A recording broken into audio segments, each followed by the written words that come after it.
Friends இது பார்த்தா ஒரு இம்பார்ட்டன்டான வீடியோ. இந்த வீடியோ நீங்கள் பார்க்கலனா கண்டிப்பாக பாம்பு கடியால் கடி போகிறதுக்கு நிறைய வாய்ப்பு. நான் ஏன் இப்படி சொல்கிறேன்றது உங்களுக்கு போக போக புரியும். ஃப்ரெண்ட்ஸ் நேற்று நைட்டு பார்த்தீங்கன்னா ஒரு வில்லேஜுக்குள்ளே நான் போயிருந்தேன். அந்த வில்லேஜில் பார்த்தீங்கன்னா நிறைய பேர் எந்த ஒரு ஆபத்துமே உணராமல் நல்லா தூங்கிட்டு இருந்தாங்க.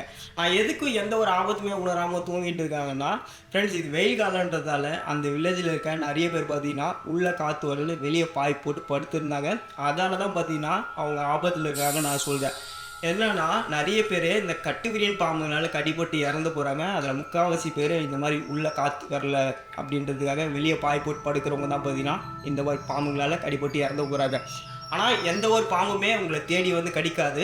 இந்த கட்டுவிரியன் பாம்புகளை பொறுத்தவரையும் பார்த்தீங்கன்னா நைட்டில் மட்டும்தான் உணவு தேடி வெளியே வரும், பகலில் பார்க்கவே முடியாது. அந்த மாதிரி வெளியே வர சொல்ல என்ன ஆகுனா நம்ம பக்கத்தில் வர சொல்ல நம்ம கையோ காலோ அந்த பாம்பு மேலே பட சொல்லும், அது வலியில் கடிச்சிடும். ஆனால் மற்ற பாம்புங்களை மாதிரி இந்த பாம்புங்கள்லாம் கடித்தா வலியோ பெயினோ எதுவுமே இருக்காது. நம்ம கொசு கடிக்கிற மாதிரி தான் இருக்கும். ஆனால் தூக்கத்திலே பார்த்தீங்கன்னா நிறைய பேர் இந்த மாதிரி இறந்து போயிருக்காங்க. நீங்கள் கூட கேள்விப்பட்டிருக்கீங்க கிராமத்துலாம் பார்த்தீங்கன்னா என்ன கடிச்சுன்னே தெரியல, மறுநாள் காலையில் பார்த்தா இறந்து போயிருக்காரு அப்படின்னு. அதுக்கு காரணமான பாம்பு பார்த்தீங்கன்னா இந்த கட்டுவிரியன் பாம்பு தான் காமன் கிரைட். ஃப்ரெண்ட்ஸ் அதால் சொல்கிறேன், எல்லாருமே இந்த வெளியே படுக்கிறவங்கலாம் கட்டலை யூஸ் பண்ணுங்கள், கயிறு கட்டில் யூஸ் பண்ணுங்கள். அப்படின்லாம் பார்த்தீங்கன்னா கொசு வலை அந்த மாதிரி யூஸ் பண்ணுங்கள். தரையில் படுக்கிறத அவாய்ட் பண்ணிவிடுங்க. நான் எல்லாரையும் பாம்பு கடிச்சுன்னு சொல்லலை.